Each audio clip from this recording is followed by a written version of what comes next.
Knowledge চ্যানেলে স্বাগত জানাচ্ছি। আজকে আমি পঞ্চম শ্রেণীর ৭৮তম ক্লাসটি নিচ্ছি। আজকের ক্লাসে আমি শেখাবো কোণ থেকে যে সব এমসিকিউ গুলো পরীক্ষায় দেওয়া হয়।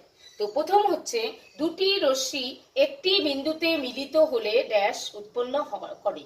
আগের ক্লাসে আমি এই কোণ সম্পর্কে অনেক তথ্য দিয়েছি এবং সে নিয়ে বিস্তারিত ক্লাস নিয়েছি, আপনারা চাইলে সেটা দেখতে পারেন। তো এখানে যেটা আছে, দুটি রশ্মি একটি বিন্দুতে মিলিত হলে ড্যাশ উৎপন্ন করে। যখন দুটি রশ্মি একটি বিন্দুতে এসে মিলিত হয় তখন তারা একটি কোণ উৎপন্ন করে। তাহলে এখানে আমাদের উত্তরে হয়ে যাবে কোণ উৎপন্ন করে। কোণ মাপা হয় ড্যাশ দ্বারা, তাহলে এটা হয়ে যাবে চাঁদা। কোণ মাপার জন্য আমরা চাঁদার ব্যবহার করি। কোণ মাপার একক হচ্ছে ডিগ্রি। এই ডিগ্রি কথাটা হচ্ছে এইভাবে লেখা হয়, আর চিহ্নটা যখন আমরা শিশুদের শেখাবো তখন ডিগ্রি চিহ্নটা এইভাবে দেওয়া হয়। কোনো একটি সংখ্যা লিখে তার উপর এই ডিগ্রি কথাটা ব্যবহার করা হয়। এবার ৪ নম্বর শূন্যস্থান, সমকোণ ড্যাশ ডিগ্রি।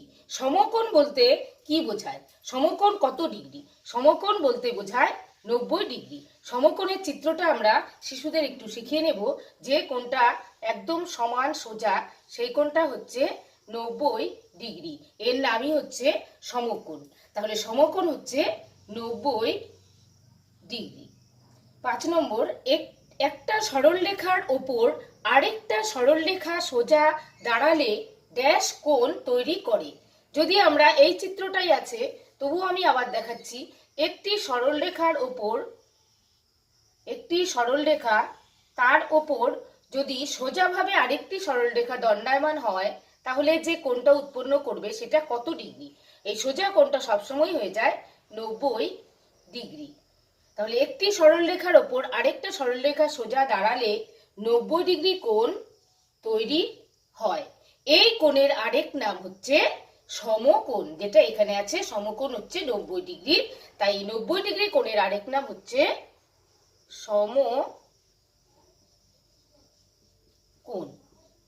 ৬ নম্বর, কিছু কোণের মান ৯০ ডিগ্রির চেয়ে কম, এই কোণগুলো হলো সূক্ষ্ম কোণ।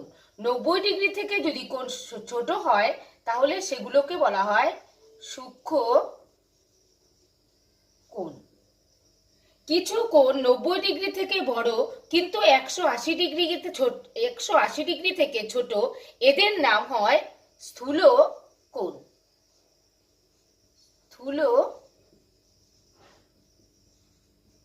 কোণ। এবার ৮ নম্বরে আছে, এখানে একটা ছবি আঁকানো আছে।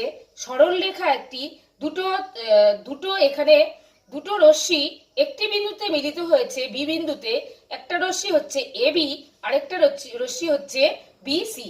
এরা এই বি বিন্দুতে মিলিত হয়েছে। এই ছবিটা এখানে আঁকানো আছে, সরলরেখার মতো দেখা যাচ্ছে, কিন্তু এটা দুটো রশ্মি এসে এই বি বিন্দুতে মিলিত হয়েছে।